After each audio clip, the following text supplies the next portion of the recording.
Oh, good morning everyone, and it is definitely morning. I don't even know what time. I think it's just cracked about 4:30 in the morning. Thought I'd go for a bit of a ride. Got up early. Haven't been sleeping too well the last 2 or 3 nights because of Christmas and Christmas Eve and Boxing Day, and just eating way too much, and from eating and drinking, and yeah, after that it's you're not going to have a very good sleep. Well, I don't anyway. So there's a cat. So yeah, these lights, I don't know, it looks a bit different on the video. That's the stock lights that come with this bike. It's not too bad. It's better than what I can see on the video there. It just looks like one little square dot on the video, but it's definitely not that. It does light up fairly good. It's no like 3,000 or 5,000 lumen light like my other light. It's probably only 1,000 if that, but it's not too bad. Not going to go for a long one. I went for a 60 odd or 55k ride yesterday, and got back with 40% battery, and I haven't charged my bike up, so that's all we've got to play with, but we'll still get a fair bit out of it. But yeah, yesterday was the first ride since eating and drinking stupidly, and yeah, felt really good. It was a bit of a struggle at first, but once I got into it, yeah, I'm glad I got on the bike yesterday. It was good. Went for a nice run to South Perth and through the city and all that, so it's pretty good. The moon's still out, unbelievable.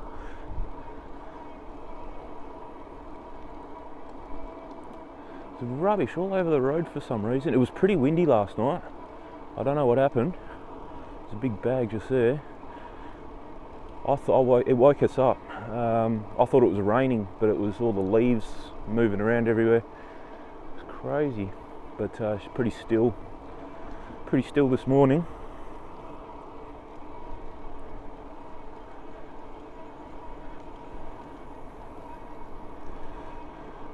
So yeah, Christmas went alright. It was not too bad. I'll say that I ate and drank a lot, but it wasn't a lot compared to other years, that's for sure. We had all my family over on Christmas Eve at our house, and turned out pretty good. It was what's the name? I did like a pulled pork slow cook thing, not on the smoker or anything.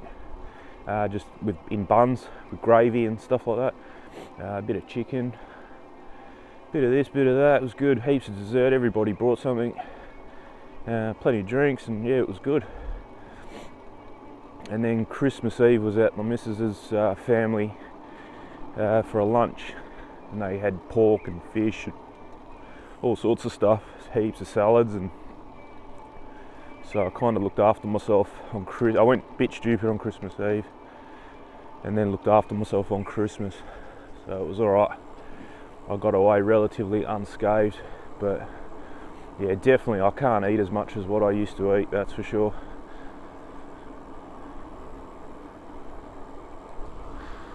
And then Boxing Day, what did we do? I can't even remember now. I don't think we did a lot actually. Boxing Day, all the shops, or some shops are open, but they don't open till like 11, so it just depends. I can't even remember, to be honest. I think we stayed home most of the day on that day. Might have gone out in the morning for a little bit, can't remember. But anyway,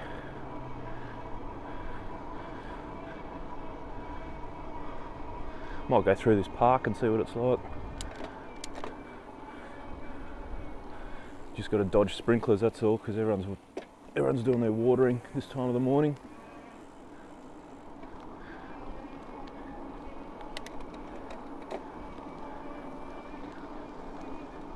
People going through the bins.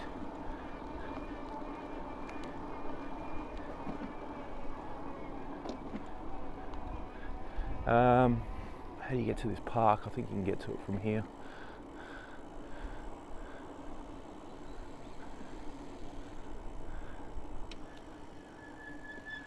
Maybe not. Maybe not. No, I thought you could.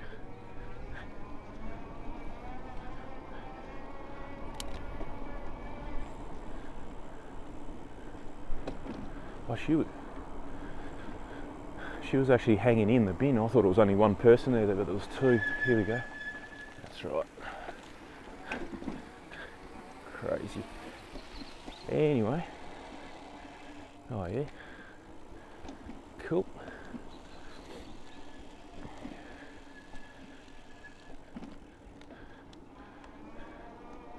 Yeah, I'll go around this park, see what's here. I think you have got to go this way. Yep.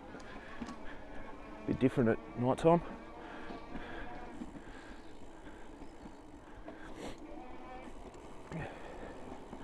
Yeah, and then yesterday was back to normal day. Everyone was at work. I'm still on holidays for another week and a half, so pretty lucky there. Mrs. doesn't go back until next week, so we still had a couple of days off, which was good. Today's Thursday, I think. Yeah, today's Thursday, tomorrow's Friday, so yeah, still got 2 more days. And then she's got Monday, Tuesday off still. Monday's New Year's Day, which is a public holiday for everyone. And then she's still got another day after that, so not too bad.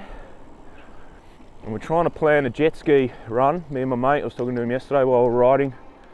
So hopefully that's happening next week. I don't know if I'll film it though, but it's going to be much the same as what we did last time. I might, if I do film it, I'll probably just use my phone. I think he said he wanted to go to Garden Island on the west side of Garden Island, so that should be nice. Oh, and then yesterday we actually, because if you watch my whippersnipper video, I don't know if I've actually showed the block that we have, but we've got a little block, a vacant block near the city in Perth there. It's the next suburb from the city, so you got Perth City, and then there's a suburb called North Perth. There's East Perth, West Perth, North Perth and South Perth, and we're at the north end of North Perth, so the furthest, pretty much the furthest away from the Perth CBD. It's only not even 2 kilometres, but the furthest away you can be from the city and still be in North Perth. We got a little block there. It's only small. It's a subdivided block. It's about 280, 75 square metres, something like that. 280, yeah, something like that. So we had plans to build our own house there, like sell the house that we're in now, and build some kind of thing there. Had plans drawn up and everything, but it was just getting out of control. As soon as you go 2-story around here, the price more than doubles. So we kind of swept that under the rug, and like even a single-story house is quite expensive. And when we were building, it was just as COVID was getting over. It was in the middle of it when we started, and kind of when we pulled the pin, COVID had just finished. So it was just ridiculous. So yeah, we pulled the pin. Plus the house we were going to build for ourselves was a double-story. I think it was 3 bedrooms. Had a 4 or 6 car garage. It was massive because I wouldn't be able to fit a shed or anything on the block, so the garage was going to be the shed, the garage and the laundry all in one. So yeah, heaps of room. Would have been good. I had 3 metre high ceilings in the bottom level as well, so I could put a 4-post lifted. Yeah, had all these grand plans, but never came about. Part of one of the main reasons was we had a balcony, would have been overlooking Perth City, so facing south, because we were North Perth, and the balcony would have been facing south. So would have had a 180-degree view of the Perth City, not even 2 kilometres away. The balcony was 12 metres long and 4 metres wide, I remember that. It was enclosed on both ends because you're not allowed to have them open because you could look into your neighbour's property. And then we've got a house in front of us, on the block in front of us.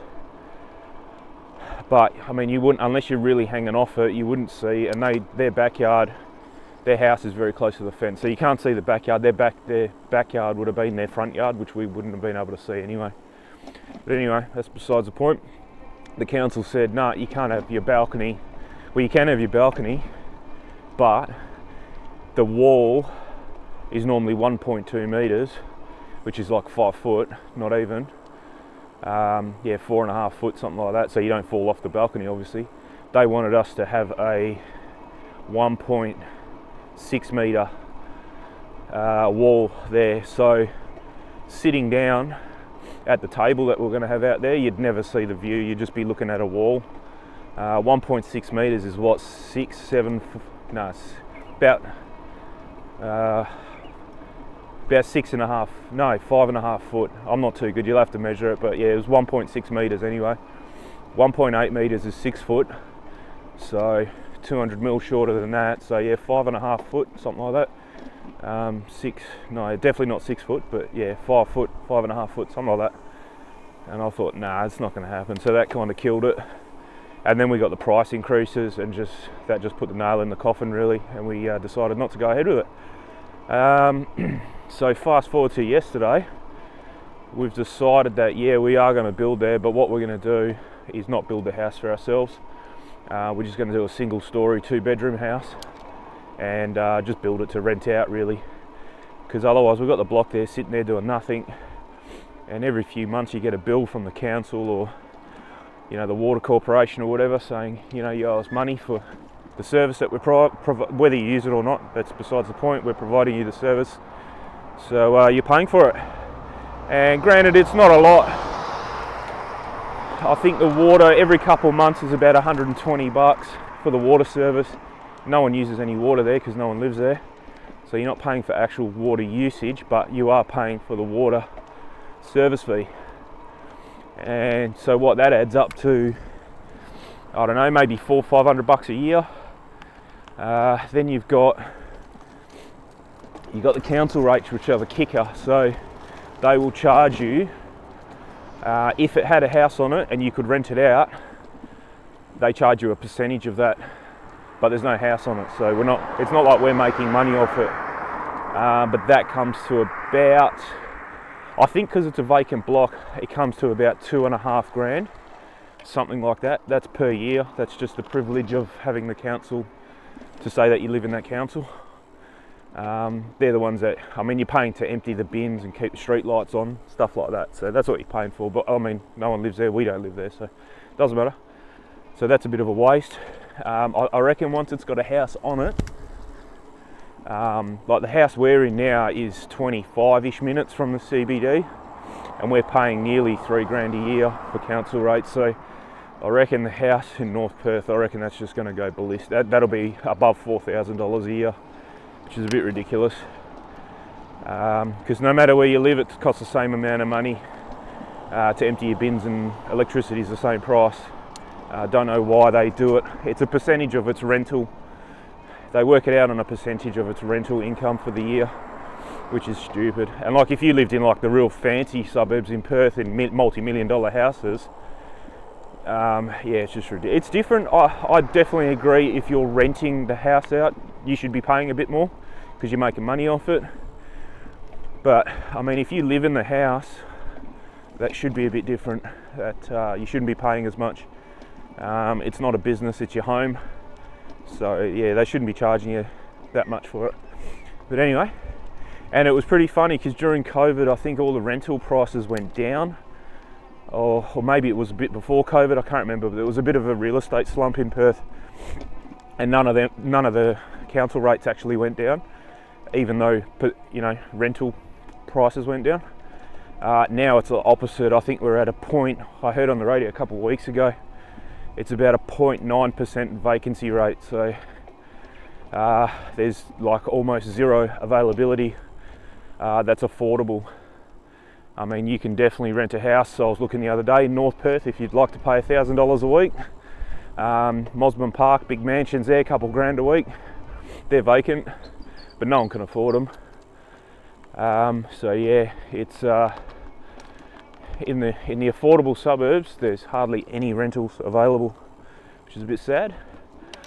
So I think that's what we're going to do. Is we actually went and talked to a builder, Dale Alcock they're called, and they're the ones that built our place 10 years ago, we were pretty happy with them. We definitely won't make the same mistake by going with a small builder. I'm sure there's good small builders out there, but it's not for me after the experience we had with the last one. So I'll stick with the big boys. Definitely going to cost a bit more, but like, we went into the building yesterday and you're greeted by this nice lady there, all dressed up like she's going out for dinner, with all the jewellery on, and very nice. Offered us water, tea, coffee. We said no, we just had lunch. Do you want some ice cream? We got ice cream. Next day we got pizza or something like that. Every day they got something new if you want to go in there and have a bite to eat, all free, while you're talking about building your house. She asked us a few questions, what we want out of the house, what the budget is, things like that. And told her, it's just a rental, nothing fancy, but we'll come back to you guys because we had a good experience. She goes, oh no, that's good. She couldn't make any, I'm not sure on her, I won't say I'm not sure on her job. I know what her job was, but she's not one of the people that does the actual plans. I think she's a pre-start coordinator, they call them. So when we built 10 years ago, you kind of pick a plan, and then you pick a few things here and there, and they start doing the plans up, and then when you're happy with it, you pay your deposit, and then once you've paid your deposit, you go in and have a meeting with someone like her, and she goes through and says, what do you want your house to look like? What colours do you want? What taps do you want? What shower heads do you want? What cupboards do you want? What handles do you want? You're there for a couple of hours, and this was 10 years ago, and then you got to go back again. So you pick you have a colours meeting, I think they call it, and you talk to someone that's a bit of an interior designer, and they tell you which colours go with what, pick your tiles, all that kind of stuff. So I think that's what she does. But talking to her yesterday, the process has changed a bit. So it sounds like now she said there's 4 meetings.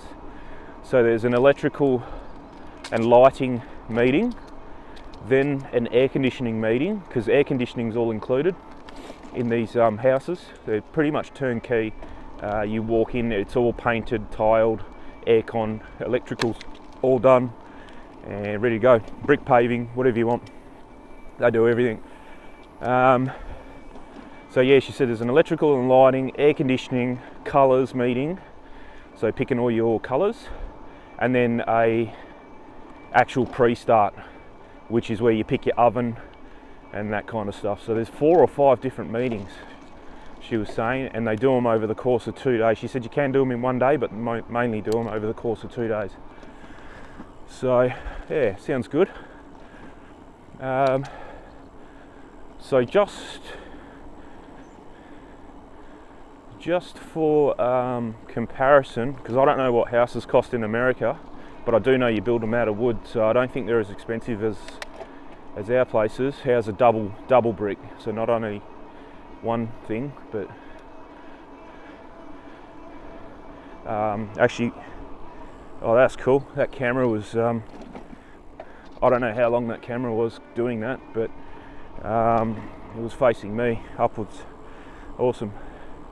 Yeah, I just changed the mount on my bike, and yeah, anyway, that should be a bit better now. I'll cut that out and put some nice Perth scenery in if it was just looking at my ugly mug for the last 20 minutes. But yeah, just for comparison, I don't even know what the final price is for our place. We only just went yesterday for a quick meeting.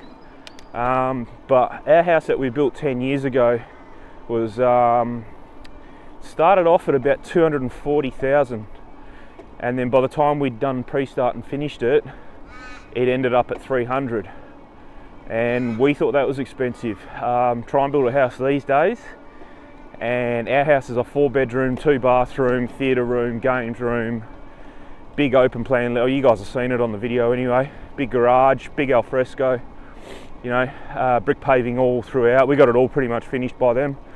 Same stages we're going to get to this new house as well. And yeah, all in 300.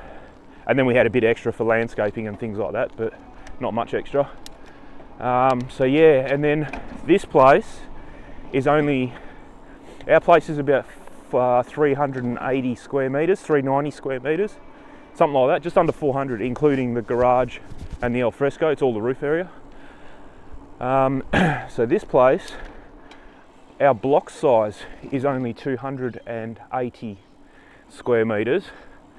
So our block that we're on now is 300 is 600 square metres. That's what the block is. Just trying to see what they were taking, those people. It's pretty funny because I didn't even see her, that she was in the bin when I first rode past. It was a bit darker than what it is now. But yeah, when I went past the second time, just the legs were hanging out of the bin. She was right in there getting it. So must be looking for some clothes. But anyway, yeah. So our block that we're on now is 600 square metres, and the house is about 400. Let's say 400, but I'm pretty sure it's just under. Anyway, this new house we're building, the block is 280 square metres, so about half of our block. The house will only be able to be about 190 square metre floor area, or 200 square metres, because you have to have you can't build on the whole block. You've got to have about 60% unbuilt, but that's not including the garage. So the garage is not included in that percentage. So yeah, so the house will end up being about 200 square metres, including the garage, I think. Anyway, they're talking of numbers of 400,000. There was another company that are offering houses of 350, about 355 was the cheapest I've seen for a little house that would fit on that block, and that's single story. As soon as you go double story, they're talking 750, 800, 850, and that's not including scaffolding, which is a drama at the moment.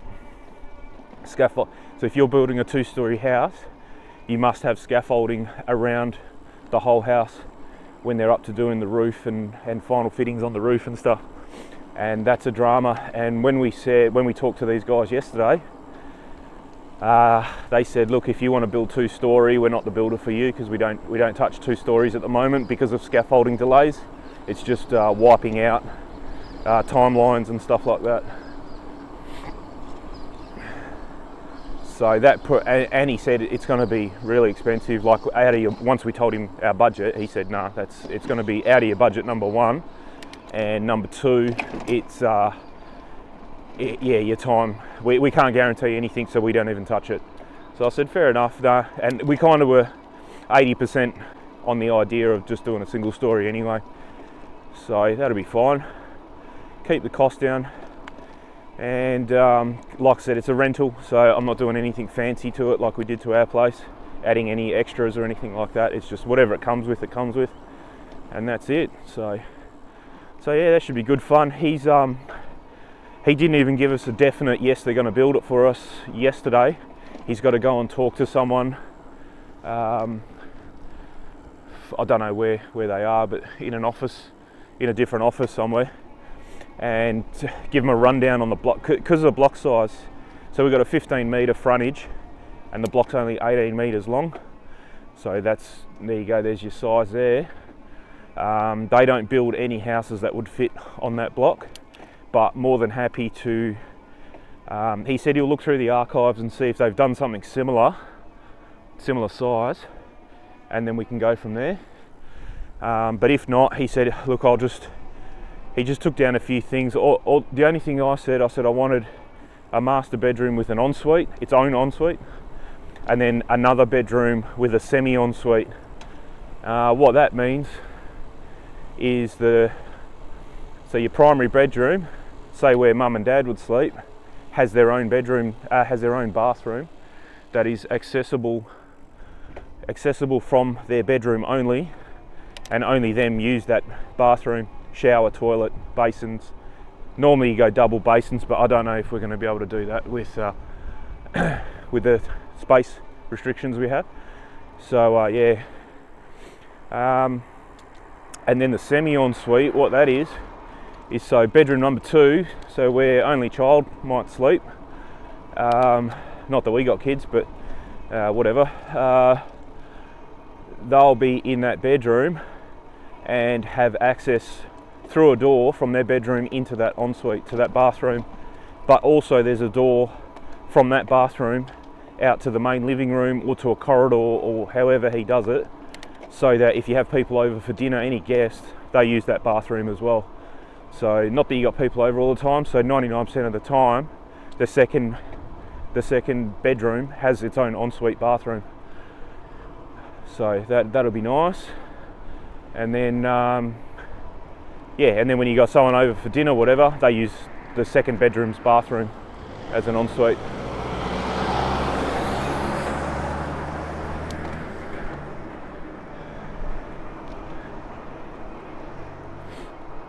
So yeah, and then the only other things we told him, obviously kitchen, living, dining room, all one room, all open plan. I told him that we have to be able to store two vehicles on the property. You're not allowed to build a house that doesn't have a 2-car garage. So that takes up a bit of room. But I told him just make it long and skinny, 1.5 cars wide. That I don't like, even though I'm not living in it. I don't like small single width garages, because you can't even, yeah, okay, you can park the car, but you can't get out of the car and people can't get into the car. So I said just make it 1.5 wide. So instead of 3 meters wide, make it maybe 4.5 or 4 meters wide, just so you got a bit of room. And put a garage door at the front, all surrounded by brickwork, so it looks like a normal garage. But then on the other side, just leave it all open, and we'll probably just put a tin roof on it later, rather than build the roof with the main house kind of thing. Keep the cost down again, because for about $5,000 you could put a nice tin roof over it. And I'm not talking shanty town tin roof. It's a nice, all new, with nice new poles, everything. So yeah, I think we'll just do that.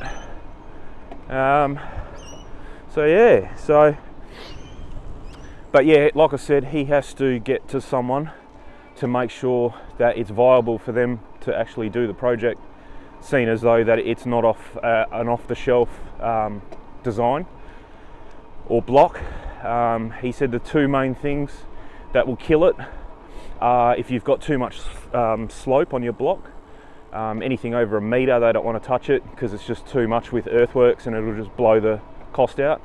We're lucky we've only got about 200 mil, which is under a foot of slope, so we're good there. And what else was there?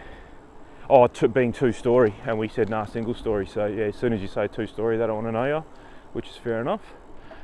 So yeah, we leave that at that. So he said should be right, but he's got to talk to someone. He's not the one that makes that decision. So he's going to call me back in a couple of days. Let me know if it's a yay or nay. Come up with a bit of a design plan, nothing official, just what kind of areas and bedroom sizes and room sizes that we could actually fit on there. And go from there. So see what happens. But I don't envisage it being as exciting as building our house that we're in now, because we were building it to live in it ourselves. And we knew we weren't going to really move out, even though we got close to it 2 years ago. But we kind of built it as we were going to stay there forever. And so we went a bit stupid with extras and stuff. But it was things that had to be done at the building stage. It wasn't just stupid stuff. It was things that had to be done, otherwise you're not doing them ever. Like if you've seen that alfresco area that we've got out the back there, where the barbecue and the table is outside, that was meant to be half the size, up to that column where the heater used to be. For an extra, I don't even think it was that much from memory. I'm pretty sure it was about $3,000, $3,500. We could double our area to where that thermometer sits on that column. So yeah, we doubled it, and that's all under the main roof. It's all insulated, proper ceilings, everything. Cornices, everything. So yeah, so that was good. I'm going to see if I can find a house that's halfway getting built. Actually, I do know where there's some. It's on the other side. We'll go past there, and I'll show you what this double brick is, because if when I just said the price there of the house, if you're not from Australia, you probably almost fell over. Not that I know what houses cost in America, but I know that they're wood framed and all that, so probably a bit cheaper. I don't know, I'm not sure. Don't know what your labour might be a bit less as well, I'm not sure. Not saying that it's probably worth what it's worth, whereas labour in Australia is just absolutely ridiculous. I was looking at jobs yesterday. You've got professionals, I'm not talking doctors or lawyers or anything like that, but I'm talking office staff, looking at 70,000 a year, 65, so that's probably like equivalent of about 100 grand American, which is like a regular income really. In Australia it's unless you're doing like factory, not that we have factories, but you might do some factory work or cleaning or something like that, then you'd be on about 55, 60 grand a year. I think the exchange rate at the moment is about 65 cents to $1. So if you're making 65k in Australia, that's equivalent of 100 grand in America, I think. You have to check me on that. But yeah, I think that's how it works out. Yeah, so office staff, you're looking 75-ish, 80. You know, if you're an accountant and you work for a fairly big firm, you might be on 100, 120, something like that. Aussie dollars, so 150 odd American. But then you got mechanics, like diesel mechanics. They're looking at being on about 150 a year Aussie. They're electricians, mechanics, guys that do this kind of work. Yeah, big bucks, $80 an hour.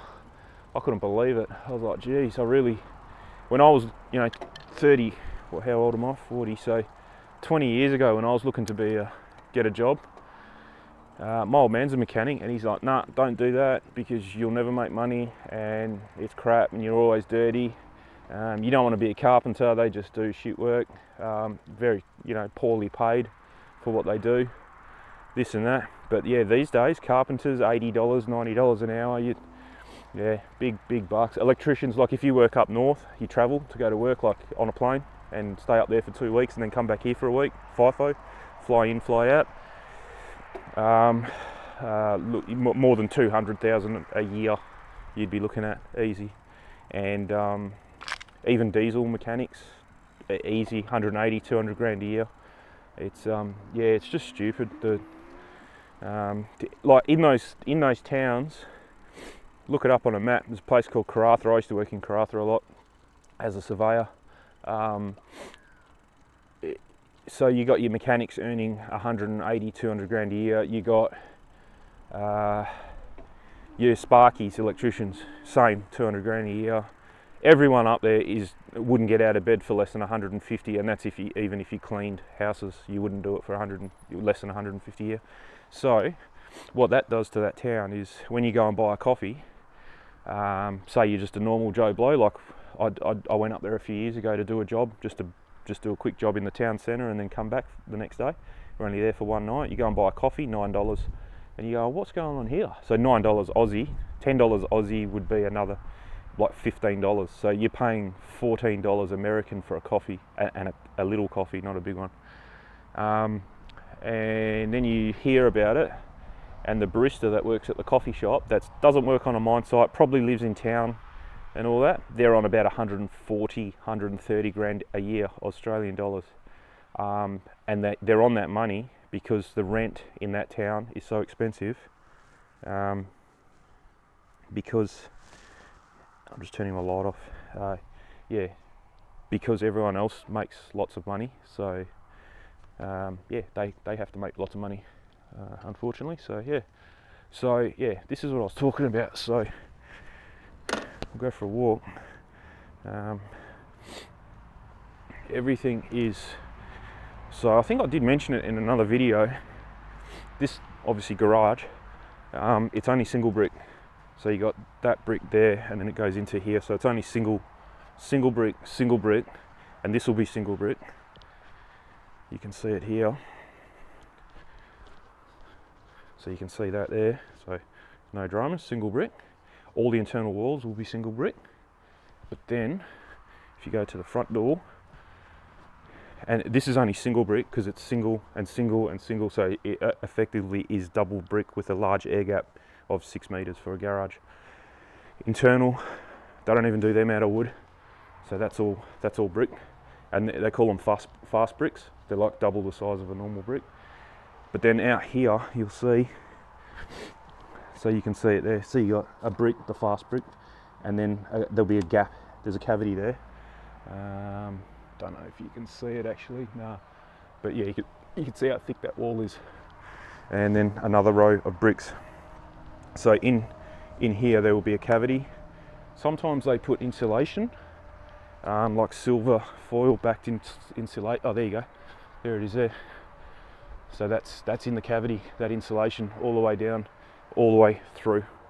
Yeah, so it keeps the house a bit cooler. It wraps up and then they tuck it in under the roof, so the hot air that goes in the brick doesn't go into your roof space and vice versa. They do all funny stuff to it, yeah. But so being that that's a nice brick, and then this is just a rough, fast brick. She told us yesterday that's what they're building houses out of now, like this bigger style format brick. Our house is the smaller one, but now they're doing it's just quicker. So yeah, so that won't get rendered, but this obviously will get rendered. All here, and the council kind of tell you you're not allowed to have, you can see all those houses there, they're all rendered at the front, and you can't have one colour, you can't have just face brick all the way around your house, you can't do that. You have to have at least a little bit of it rendered. So we'll go for a ride, but I'm pretty sure there's some houses with face brick, but it's a different face brick to the rest of the house, and it's a feature, so they'll have some of it face brick, some of it rendered. Yeah, but you can see all those houses there, they're all dual colours. You have to have a portico or something like that, you can't just have an open front door. Yeah, and you can't just have the one colour, it has to be a variation of something, and whether you split it up with a different colour paint or face brick, yeah, it's up to you. You can pretty much have whatever colour you want, because I've seen some pretty out there colours, but yeah, you're not going to choose something too funny. How do I get back now, because I don't want to go over this sand because I'm going to fall off and get bogged. I'll have to go this way, but anyway, you'll see these houses here.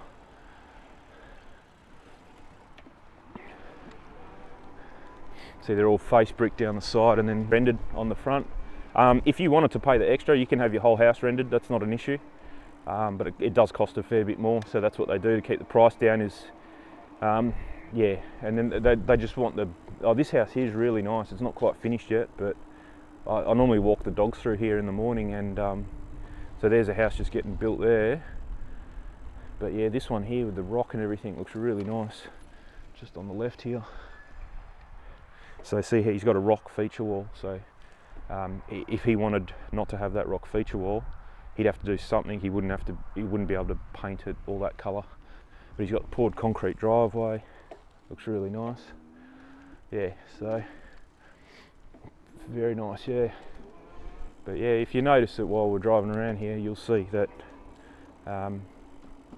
yeah, pretty much every house is rendered or has face brick and two-tone. It has to be two-tone as well. Trying to find a face brick one, but oh, here we go. Coming up here on the right. So you still got a bit of render, but you've got some face brick as well, just to break it up. That one there. So yeah, you can do whatever you want as long as you abide by the council rules. So what happens? So say you build with Dale Alcock, like what we're going to be doing. So you come up with a house plan, and when we built in this subdivision, they knew, because they had a display home in here, so they knew what they could get away with and what the rules were. So it was pretty much, you have to pick one of these two things, and you have to pick two colours, and the dirt, you got to do this, you got to do that. Then it goes to council, so the Dale Alcock send the plans to council, and then the council look at it and go, yeah, that's within keeping of what we want for that suburb. You know, maybe just change this and change that and whatever, but Yeah, and then it comes back and says yay or nay if it got approved or not, and if it's approved, then Dale Alcock charge you a bit more money and they go ahead with building it. So pretty good. It's a 90, so when Dale Alcock actually come up with plans that they're happy with and you're happy with, and it goes to council have got 90 days, so they got 3 months to sit on it really and decide whether they're going to let you build it or not.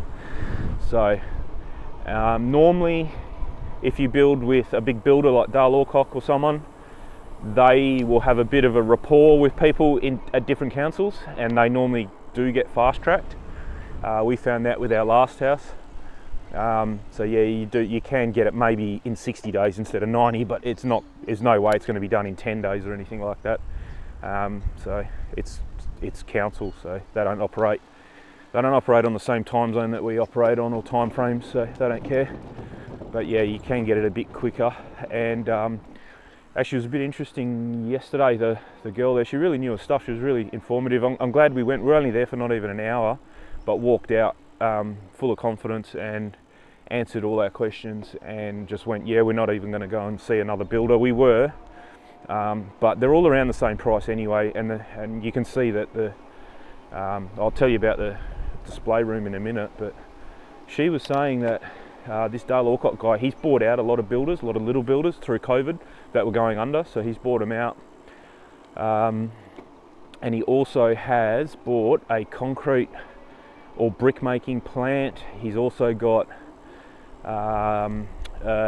like a carpentry business, so all his cupboards get made there. They've got their own glass things for doing not windows but shower screens and mirrors and splashbacks. And then they use another company called Jason Windows for the sliding doors and windows. But because they buy so much volume through them, like whatever he doesn't own, they obviously buy a lot of stuff from the other companies, and they have priority. So if they're lagging a little bit, and then Dale Alcock puts an order in for 1,000 windows or 100 windows, I don't know how they work, but they just drop everything and do his order.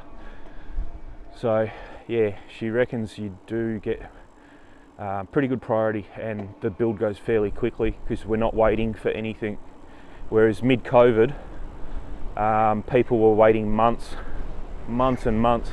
The houses were just sitting there because they couldn't get nails for deckings, or they couldn't buy straps for the bricks or whatever. So yeah, so that's good to know, really good to know. So yeah, that was one thing that was really good. And then the next thing that kind of put the nail in the coffin for us to go with them was you go to their display room that they've got, or it's not a room, it's a fairly big open plan kind of thing, and they've got actual showers with tiles set up, and they actually work. You can actually turn the taps on, water comes out of them, so you can see how the water comes out, and if you like it, and they've got about 6 of them set up, so you can actually make a choice on what you want in your house.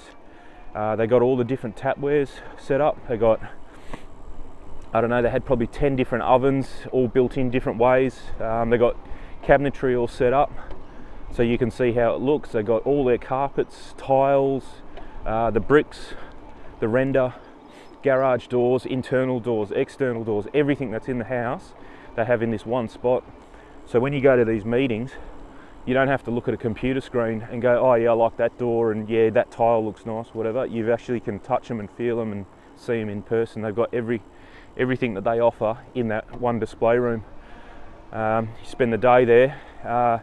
So she did say that it's changed in the last 10 years because that's what we did. We just went there with not a clue what we wanted, and in a couple of hours picked everything. But she said it's changed now. So what you do is you get a login.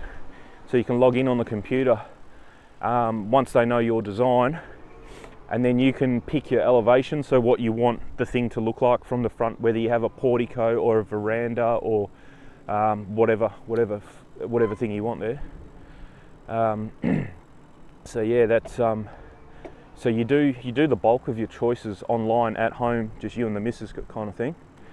and then that way when you go to the meeting, you're not there for the whole day because you've already made 60% of the choices, or maybe even more than that, and then you just go there to just trim them up, make sure you're happy with them, and they know what you want then, and then you're good to go.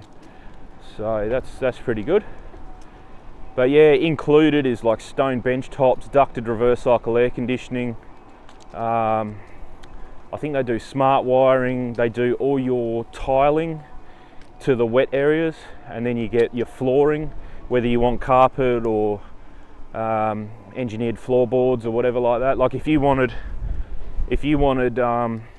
full-on hardwood floorboards, yeah, go nuts, but it's going to cost you about 50 grand, 60 grand to do the whole house. But they'll organise it for you if you want, or you move in, or you can get it done by whoever you like. Say you know someone that does that kind of stuff, they're going to look after you, then you can opt not to get it and then get them to put it in later, or just almost before it's built or whatever. So they're pretty happy to work with people, so yeah, it works out good. So but yeah, I'm not advocating for Dale Alcock. Like I said, we didn't go and see another builder. A lot of them don't even have that kind of display room that you can go and look at, so that was a big kicker for us, because I'm not driving around for 3 days trying to find the tile that I want and then driving around for another 3 days looking at carpet. So yeah, that's not going to happen. So yeah, you probably do pay a bit more, but what you're paying at the end there, you're picking up in time saving, and they also offer, she told us yesterday, sort of change the subject, but they also offer finance, like mortgage brokers as well.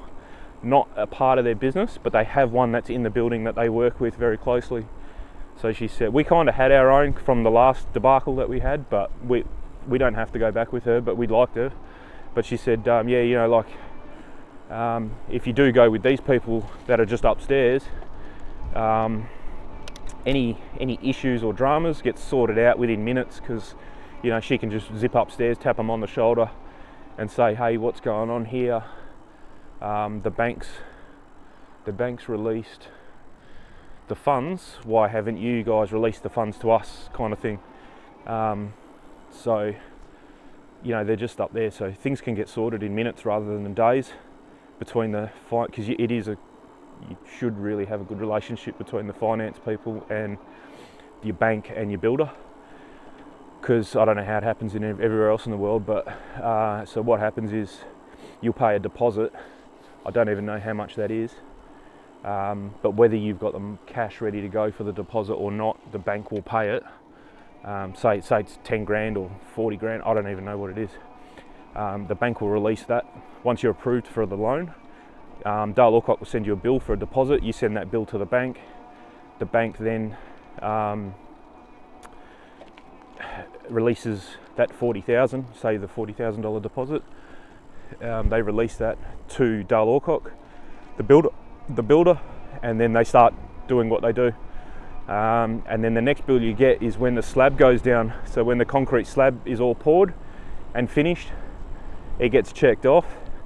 They send you another bill for 90,000, and then you send that bill to the bank or to your broker, whatever, and then they release the funds to the builder, all checked off. Next step is probably how we saw that house there. It's called plate height. Plate height is walls finished, all the internal rough cabling done, everything but the roof, really, the roof structure. So that's the next bill. I don't know how much that would be, but I don't know, 100 grand, say that. Funds get released, paid for, checked off. Then the roof goes on, the windows go in, and the next stage is lock up. So then you're not paying a loan on your full amount until the last bit, really. So you're paying just bits and pieces. So yeah, they release that. And then, so the house is at lock up. Windows, doors, well, it is lock up, that's what it is. So then after that, all your painting, flooring, microwave, oven, sinks, taps, all that stuff goes in. And then the next stage after that is handover, and that's when you get the final bill, and you don't give them the money until you've had it look. You can either go and have the inspection yourself. We walked around with the building guy from that built our place, and you walk around with red dots, red stickers, and you go, look, there's a scratch on the wall there, fix that. There's a chip in the cupboard, you have to get a new cupboard, fix that. Whatever it is. And then once you have another inspection to say that they're all rectified, then you tell the bank, yep, we're happy, handover complete, release the last funds to the Dale Alcock, and then that's it. You go in, you get your keys, they give you a chopping board for free to say thank you. That's what we got last time. It was funny, we walked in and there's coffee machine, and this is 10 years ago when coffee machines weren't really a massive deal, but yeah, we were getting into it. And we just had an espresso one, and there's these massive DeLonghi coffee machines there, and we're like, oh yeah, that'll be cool. And then we walked out. She goes, oh well, thank you very much for your business, and she gives us this like $40 chopping board. And we're like, oh okay. We didn't get a coffee machine, but anyway, doesn't matter. Yeah, so, but yeah, that's kind of how the process works. It's pretty, for the person building the house, it's fairly stress-free. I didn't find it stressful at all. The most stressful bit is after, when you actually get the keys, and then you want more trades to come in and do extra things like a plumber, because we got extra taps put in, we got extra lighting put in. I had my shed built as well, the slab and the shed, and then all the electrical for that. So I took a few extra weeks off after we moved in, and got everyone to come in and do all that kind of stuff, which was good. But I found that more stressful than the actual build process, because there's not much you can do. It's not up to you to build the house, so that's what you're paying them for. So yeah. But anyway, I kind of started the ride not knowing what I was going to talk about, but ended up talking about the house all day. But anyway, hopefully it was interesting. Hope you guys had a good Chrissy. New Year's is coming up in a couple of days. So we'll leave it at that. And I haven't put any videos up lately because I haven't actually, I'll go for another ride, but I haven't done much apart from I fixed the aircon in the Commodore in the wagon. Called the guy up, and he came and sucked out all the old gas, and only 220 grams of R134A come out of it, and it should have 480, so it's definitely got a leak. How fast or slow the leak is, we don't know. Could have been leaking for years, could have leaked in the last 6 months, we're not sure. He didn't see any evidence of it in the engine bay, which is a good thing and a bad thing. So he said, like, it's either a really slow leak in the engine bay and we can't see it because it's so slow and it's taken 5-6 years to leak out, which is good, because then in 5-6 years time you can regas it, no dramas. He said otherwise what's happened is it's leaked where the evaporator is, and that's under the dash, and to take the dash out, change the evaporator, change the blend doors, you're looking at about $2,500. I was like, oh my god. So anyway, he regassed it, he put the dye in. There's a dye that you can put in with the R134 so that like say next summer the aircon doesn't work, I can call him up, puts his special glasses on, and the dye kind of shows where the leak is. So that'll be good, or not good, but yeah, at least we can fix it. But anyway, he sucked all the old gas out, pulled a vacuum on it, and then put 480 grams back into it. It's still not as cold as it used to be.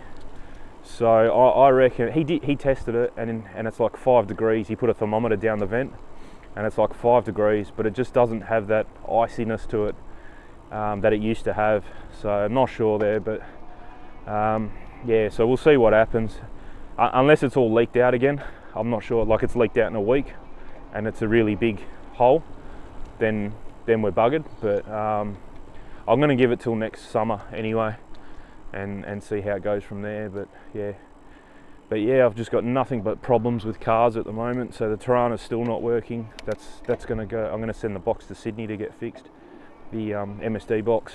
So that's going to happen in the next week or so. And then when that comes back, fixed or not, we're just going to get the thing rolling and starting and be able to drive it. And then I'm flogging that off. And then I am waiting for a mate's mate who's getting a job he hasn't got the job and he's not guaranteed the job, so I'm not sure what's going to happen yet. But he's going for it's a managing job, selling cars at Nissan in Osborne Park, which is probably about 20 minutes from here. And so it's a good mate of a mate. So I don't know him, this guy. I know my mate, but I don't know the guy that's getting the job at Nissan. My mate works at Volkswagen. I'm not interested in Volkswagen, so yeah, his mate's going to get a job at Nissan maybe in January, mid-January. So I'm going to wait for him. He said he'd be able to look after us, and I'm going to put a deposit down on a Nissan 400Z. Boulder grey, red interior is what I'm after. Happy with a second-hand one, but I cannot find one that is Boulder grey with a red interior. If you want a yellow one or a blue one, they're everywhere. And they're about 15 grand cheaper as well than a brand new one. Brand new one here is about 85,000. Second hand, you can get one for 70, 75 with like not hardly any Ks on it. The only reason I want a new one is so that I can pick my car colour and interior colour. But also the running, I'm not confident that if someone is selling that car at 500 kilometres that they've run it in properly. It's not even run in till 2,000 kilometres.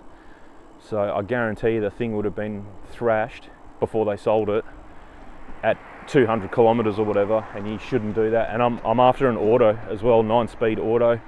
I'm not interested in the manual. I've had manuals all my life and it's time for a change. My knees are pretty bad as well, so yeah, I'm going to go the 9-speed auto. And the autos really need a proper run-in. Yeah, you shouldn't be just hammering down on them at 100 k's old or anything. So that's kind of the reason I want a brand new one, just so I'm responsible for the run-in then. So yeah, see how we go anyway. But yeah, by February I'm hoping to be signed up for the car, and I'm hoping any time between I get this MSD box and the car starting and running that it's going to be sold. I've got someone lined up to look at it, pretty interested in it, and they were interested in it at 95,000, so I should be able to swap the Torana for a Nissan, have a bit of cash left over, and I want to get it, there's a place here that does really good ceramic coating, like a 9-year warranted ceramic coat that they put on and bake on with infrared lights and stuff like that. The car's there for about a week. I just seen them yesterday on their website, and they're saying about I think it was about 1900 for their really good ceramic coat, like the top of the line one. That's car polished. They do the paint ceramic coat, ultra glossy, water doesn't stick to it, nothing sticks to it. They also do the wheels, front face and inner face, the drum. They do the interior, so I don't know how they ceramic coat your interior, but I'd say it'd just be Scotch guarded carpet and seats and everything. They dash, all that, it's all ceramic coated, not with the same stuff they use on the paint obviously, but yeah, some way of doing it. And also tinted, because I definitely want to get the car tinted. So yeah, for 1900 they do all that plus tint it, and then you go pick it up and it's all done. So I reckon I'm going to go that, because I like having a clean shiny car, so that'll make it even easier to keep clean. That'll be really nice. Yeah, so should be good. Yeah, bit of a shame, like it'd be a very, very sad day when I see that Torana go. I've had that since, that was my first car, I had it in high school. Slowly worked it up to be what it is now. It wasn't like that, it wasn't in that configuration when I bought it. It was pretty bad, but yeah, definitely be a sad day. Plus Dad's done pretty much, apart from painting it and the interior, me and Dad have done all the work to that car. So he's put heaps of hours into it, like as many hours as I have, he's put into it. So yeah, hopefully I'll have enough cash left over, and I'll shout him a weekend when the V8 supercars come to Perth. Depends how much money I get. I'm kind of in two minds. I'm either going to take him to Bathurst if I get really good money for the Torana. I'm going to sell the jet ski as well, because I really don't want a car loan. So yeah, I'm going to sell the jet ski as well, probably this summer, at the end of this summer, something like that. So there we go. But yeah, it's either going to be me and him go to Bathurst. I'll shout him a trip to Bathurst and go and watch the V8 supercars there, get some really nice tickets. but I don't know what those packages cost. Not sure, and I don't know how much money I'm going to get for the Torana yet until I sell it. Or if I don't get that as much as what I'm hoping, or what I need to get into that car, and I need to, whatever, I'll probably just do a really nice weekend, because the V8 supercars come to Perth as well, and up at Wanneroo Raceway. So I might just do a nice, rather than general. We went last year, general admission was about $140 for the 2 days, but you can get 3-day tickets, and you're in like corporate box, food, drink, everything provided, even transport to and from Wanneroo Raceway, which would be really nice. So I might do something like that. I don't know what that's worth, but yeah. So yeah, keep an ear out for that one. We'll see what happens, but I won't know until I sell the Torana and get what I get for it and see what happens. It's just a hard car. You don't know what they're worth. It's not like a new car. You know you're going to get, $25,000 or $27,000 for it. Doesn't work like that with Toranas. So yeah. But anyway, I'll call it there. I'll stop my rambling. I've been talking the whole time. Getting a sore throat. Haven't had a drink. So that was a good ride anyway. 17 k's, something like that. I know it's an electric bike, but go easy on me. It's all good. All right, have a good one. I'll catch you later.